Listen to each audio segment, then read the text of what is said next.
Hi, I'm Laura Rogers. I live in Birmingham, Alabama. I'm a Microsoft MVP, and I've been working with SharePoint for about 10 years. I started off as a server admin, and just like a lot of you out there, SharePoint ended up being one of the servers that was thrown at us in about 2003, and I've been using it since then. So my background is as a server admin, actually. Did you know that, Todd?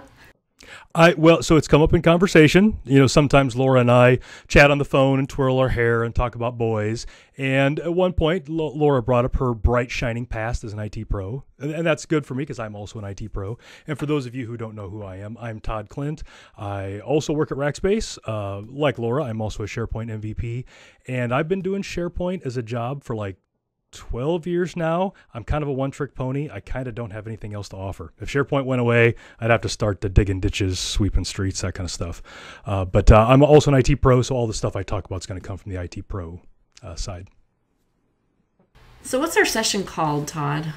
Our session, so we are both doing many sessions, but the greatest session of all. Our session, the one that you and I will breathe life into, is called End-to-End OneDrive for Business Planning, Deployment, Best Practices, and Adoption. That's a pretty long handle, but it's going to be all about OneDrive for Business. All day.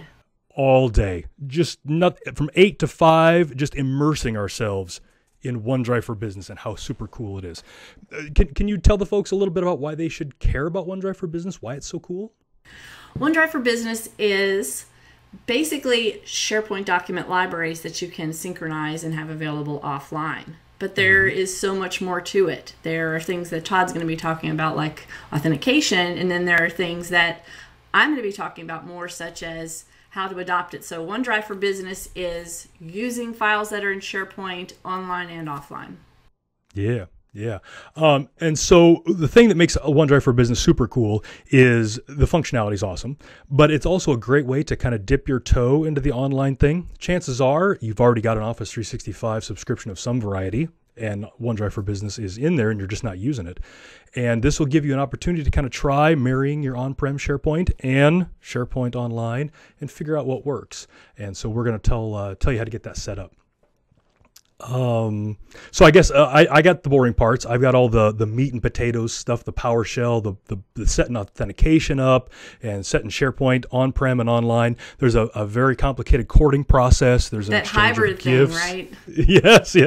It's tough sometimes to get these two families married and talking together, but we're gonna do that. And then once I get all that boring stuff set up, Laura's gonna tell you the exciting stuff about what to move, and well, I'll let her tell you. Well, first of all, we're going to look into how to just sort of assess what you have out there, what the files are, where they are, and then we're going to talk about how to actually implement OneDrive for Business and make it easy and obvious for your end users, because they just want to do their job. They just want to be able to hit save and save the file they're working on and understand where it's going and where they can get to it later.